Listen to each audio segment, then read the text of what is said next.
नमस्कार मित्रांनो, संकल्प न्यूज चॅनलवरती आपल्या सर्वांचं पुन्हा एकदा सहर्ष स्वागत। आताच्या क्षणाची सर्वात मोठी आणि महत्त्वाची बातमी समोर येत आहे। सविस्तर बातमी जाणून घेण्यापूर्वी आपण जर चॅनलवरती नवीन असाल तर चॅनलला सबस्क्राइब करा, बेल आयकॉन प्रेस करा। विधानसभेची निवडणूक जवळ आल्यामुळे राज्यातील सर्वच राजकीय पक्षांनी जोरदार मोर्चे बांधणी सुरू केली आहे।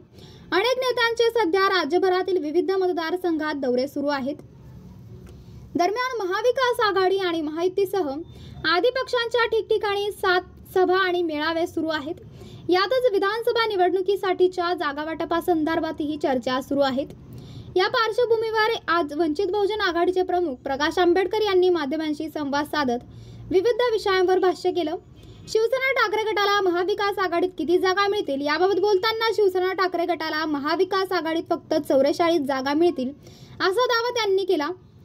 तसेच आमच्या आघाडीचे भारतीय जनता पार्टी सोडून सर्वांसाठी दरवाजे खुले असल्याचंही प्रकाश आंबेडकर यांनी म्हटलं आहे।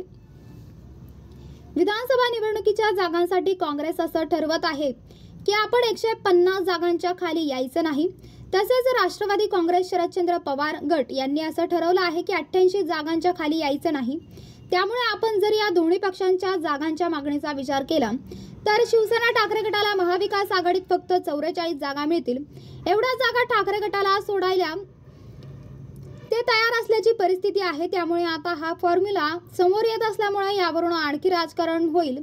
मला काही ओबीसींच्या नेत्यांनी सांगितलं की सर्वात मोठा पेच उद्धव ठाकरे यांच्या शिवसेनेसमोर असणार आहे, असं प्रकाश आंबेडकर यांनी म्हटलं आहे।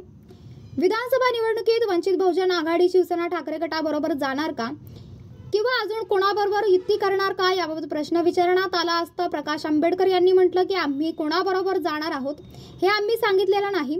आदिवासींचं संघटन होत आहे, त्यांच्याबरोबर वंचित बहुजन आघाडी जात आहे, त्यांच्याबरोबर वंचित बहुजन आघाडी जात आहे। विविध जिल्ह्यांमध्ये ओबीसींच्या काही संघटना आहेत, त्यांना बरोबर घेण्याचा निर्णय आम्ही घेतलेला आहे।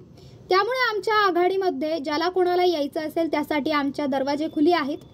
मात्र ही आघाडी कोणाकडे जाणार नाही, असं प्रकाश आंबेडकर म्हणाले। दरम्यान यावेळी उद्धव ठाकरे यांच्यासाठी तुमचे दरवाजे खुले आहेत का असं विचारलं असता ते म्हणाले, आमचे दरवाजे भारतीय जनता पक्ष सोडून बाकी कोणासाठीही खुले आहेत। तर मित्रांनो, आपल्याला काय वाटतंय? आपली प्रतिक्रिया आम्हाला कमेंट बॉक्सच्या माध्यमातून नक्कीच कळवा आणि चॅनलला आणखीनही सबस्क्राइब केलं नसेल तर चॅनलला सबस्क्राइब करा, बेल आयकॉन प्रेस करा, जेणेकरून असेच नवनवीन व्हिडिओ व चालू राजकीय घडामोडी सर्वप्रथम आपल्याला या चॅनलवरती बघायला मिळतील। भेटूयात पुढच्या व्हिडिओज, तोपर्यंत धन्यवाद। जय महाराष्ट्र।